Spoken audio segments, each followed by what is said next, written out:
নমস্কার। আমি জ্যোতিষী গৌতম কুমার। আমার চ্যানেলের পক্ষ থেকে আপনাদের প্রত্যেককে স্বাগতম। আজকের আলোচনার মূল বিষয়, আজ 17 ফেব্রুয়ারি মঙ্গলবার 2026 মধ্যরাত থেকে 23 ফেব্রুয়ারি পর্যন্ত এই 4টি রাশি জাতক বা জাতিকারা অবশ্যই সাবধানতা অবলম্বন করতে হবে। কেননা সূর্যগ্রহণের অশুভ প্রভাব এই 4টি রাশির জীবনে কম বেশি কিন্তু পড়বে। 4টি রাশির পাশাপাশি একটি রাশি হবে মহাকোটিপতি। আজকের আলোচনা কিন্তু এই 5টি রাশিকে নিয়ে, অর্থাৎ সূর্যগ্রহণের শুভ প্রভাব একটি রাশি হবে মহাকোটিপতি, সূর্যগ্রহণের অশুভ প্রভাবে এই 4টি রাশিকে সতর্কতা অবলম্বন করতেই হবে। তাই ভিডিওটি না কেটে না স্কিপ করে সম্পূর্ণ দেখার চেষ্টা করুন। এই ভিডিওর মধ্যে যে 4টি রাশির নাম বলবো, যদি আমার বলা রাশি আপনাদের রাশির সঙ্গে মিলে যায় তাহলে বিশেষ করে এই ভিডিওটি আপনাদের জন্য কিন্তু গুরুত্বপূর্ণ হতে চলেছে। আর আরেকটি রাশির নাম বলবো, যদি আমার বলা রাশি আপনার রাশির সঙ্গে মিলে যায় তাহলে 7 দিনের মধ্যে কিন্তু আপনি লাখপতির থেকে হতে পারেন মহাকোটিপতি সূর্যগ্রহণের শুভ প্রভাবে। আমি প্রথমে এই 4টি রাশি নিয়ে বলবো, তারপরে আমি একটি রাশির কথা বলবো।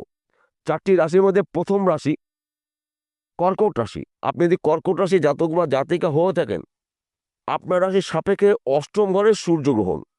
অষ্টম ঘরকে মানা হয় মৃত্যুর ঘর, রোগ, জ্বালা, ঋণের ঘর, দুর্ঘটনার ঘর, ঋণের ঘর, শত্রুর ঘর। তাই অষ্টম ঘরের সূর্যগ্রহণের অশুভ প্রভাবে কিন্তু আপনার এই সময় নানা জায়গার থেকে সমস্যার সৃষ্টি হতে পারে। হয়তো আপনি কাউকে টাকা ধার দিয়েছিলেন, সেই টাকা চাইতে গিয়ে কিন্তু আপনার জীবনে অসম্পূর্ণ কিছু ক্ষতি হতে পারে। তাছাড়া এই কটা দিন কিন্তু আপনি কাউকে টাকা ধার দেবেন না, কারো কাছে টাকা ধার নেবেন না। তাছাড়া আপনি যদি যানবাহন চালান, 2 চাকা হতে পারে, 4 চাকা হতে পারে, অধিক চাকা হতে পারে, গাড়ি সাবধানে চালাবেন এবং নিয়ন্ত্রণ রেখে গাড়ি চালাবেন, রাস্তা দেখে পার হবেন। আর যদি আপনি 2 চাকা চালান, বাইক চালান, তাহলে অবশ্যই আপনি হেলমেট ব্যবহার করবেন। কেননা অষ্টম ঘরকে দুর্ঘটনার ঘর মানা হয়, মৃত্যুর ঘর মানা হয়। যেহেতু আপনার রাশির অষ্টম ঘরে সূর্যগ্রহণ, অশুভ প্রভাব কিন্তু আপনার জীবনে কিছু না কিছু পড়বে।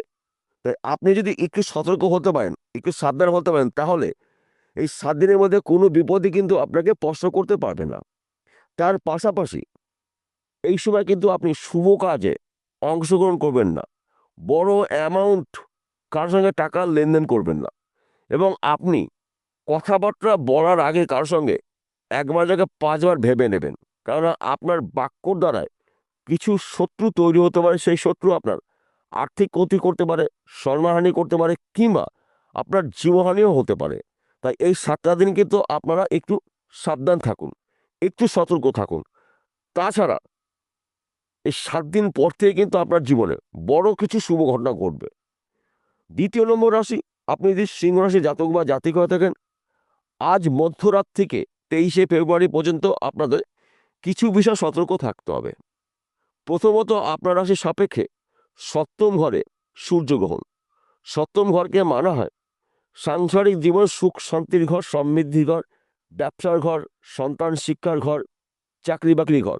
তাই এই সময় চলাকালীন কিন্তু স্বামী বা স্ত্রীর সঙ্গে ভুল বোঝাবুঝি হতে পারে, কিছু সমস্যার সৃষ্টি হতে পারে, কিছু অর্থ আপনার ব্যয় হতে পারে, সন্তান নিয়ে কিন্তু আপনার দুশ্চিন্তা হতে পারে, সন্তান নিয়ে আপনার কিছু অর্থ ব্যয় হতে পারে, কিছু গোপন শত্রু আপনাকে ক্ষতি করতে পারে।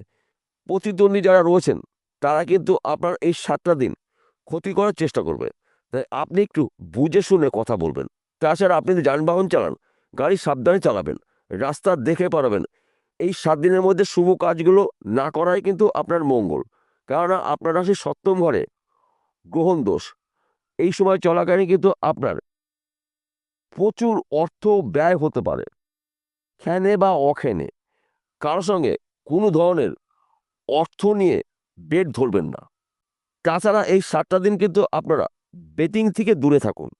কেননা এই 7টা দিন কিন্তু আপনাদের জীবনে গ্রহণ দোষ থাকবে, কম বেশি কিছু না কিছু আপনি কিন্তু এই গ্রহণ দোষের মধ্যে পড়ছেন। তাই এই বিষয়গুলো কিন্তু আপনাকে সতর্কতা অবলম্বন করতে হবে। তৃতীয় নম্বর রাশি কুম্ভ রাশি। আপনি যদি কুম্ভ রাশি জাতক বা জাতিকা দেখেন, আপনার রাশির প্রথম ঘরে সূর্যগ্রহণ। আপনার শরীর স্বাস্থ্য ভালো যাবে না, শরীর নিয়ে কিছু অর্থ ব্যয় হতে পারে, আপনি হতাশাগ্রস্ত হতে পারেন, দুশ্চিন্তা আপনার মধ্যে হতে পারে, কিছু শত্রু তৈরি হতে পারে। বিশেষ করে যারা ফাটকা বিজনেসে যুক্ত রয়েছেন, এই 7টা দিন একটু বিরতি থাকুন। এবং এই সময় কিন্তু আপনার কিছু সমস্যা সৃষ্টি হতে পারে। স্বামী স্ত্রীর মধ্যে ভুল বোঝাবুঝি হতে পারে। বর্তমান সময় যারা প্রেম ভালোবাসার মধ্যে যুক্ত রয়েছেন তাদের সম্পর্কে কিন্তু চিট ধরতে পারে। কিছু গোপন শত্রু তৈরি হতে পারে। এই 7টা দিন আপনারা একটু মেপে চলুন, চোখ কান খুলে রাখুন। এই সময় কিন্তু আপনার কিছু বিশ্বাসী লোক আপনার ক্ষতি করতে পারে।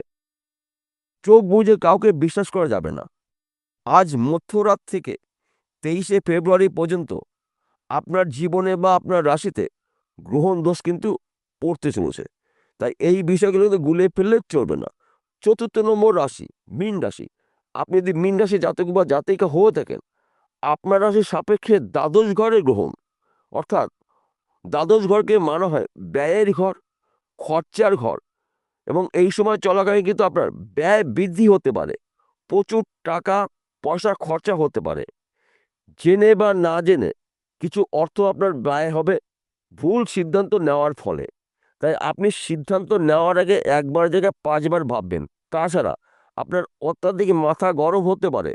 খ্যানে বা অখ্যানে কিন্তু আপনার ক্রোধ সৃষ্টি হতে পারে।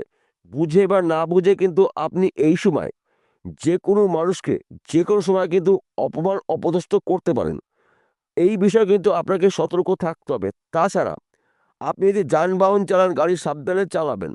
অর্থ কিন্তু ব্যয় হতে চলেছে এবং রাস্তা দেখে পার হবেন। দুর্ঘটনা ঘটতে পারে। আমি আপনাদের ভয় দেখাচ্ছি না, আমি আপনাকে সতর্ক করছি। এবং এই সময় চলাকালীন কিন্তু আপনি কিছু গোপন কথা গোপন রাখার চেষ্টা করবেন। আপনাদের গোপন কথা যদি অন্য কোনো ব্যক্তির কানে গিয়ে পৌঁছিয়ে যায়, সেই ব্যক্তি কিন্তু আপনাকে গোপনেই ক্ষতি করবে। এবং আপনার প্রতিদ্বন্দ্বী যারা রয়েছেন তারা কিন্তু এই সময় মাথা চাড়া দিতে পারে। তাই 7টা দিন আপনি সংযত থাকুন এবং গুরুত্বপূর্ণ কথাগুলো বলার আগে একবার জায়গায় 5বার ভেবে নিন। শুভ কাজ এই 7টা দিন না করাটাই আপনার জন্য মঙ্গল। যদিও করতে হয়, আপনার মায়ের কাছে বা আপনার বাবার কাছে পরামর্শ নিয়ে করবেন। যদি সেটা সম্ভব না হয়, আপনার বড়দি হোক আপনার বড়দা হোক তাদের কাছে পরামর্শ নিয়ে করবেন এবং গুরুজনের আশীর্বাদ নিয়েই কিন্তু আপনি সেই কাজটি করবেন। এই 7টা দিন কিন্তু আপনার ভালো যাবে না, অর্থাৎ সময় কিন্তু আপনার সাথ দেবে না। সন্তান নিয়ে আপনার দুশ্চিন্তা হতে পারে। সন্তানের পিছিয়ে কিছু খরচা হতে পারে। হতাশাগ্রস্ত আপনাকে দেখতে পাওয়া যাবে। তাই এই বিষয়গুলো আপনি যতটা পারবেন আপনাকে নিজেকে নিয়ে নিয়ন্ত্রণ করুন।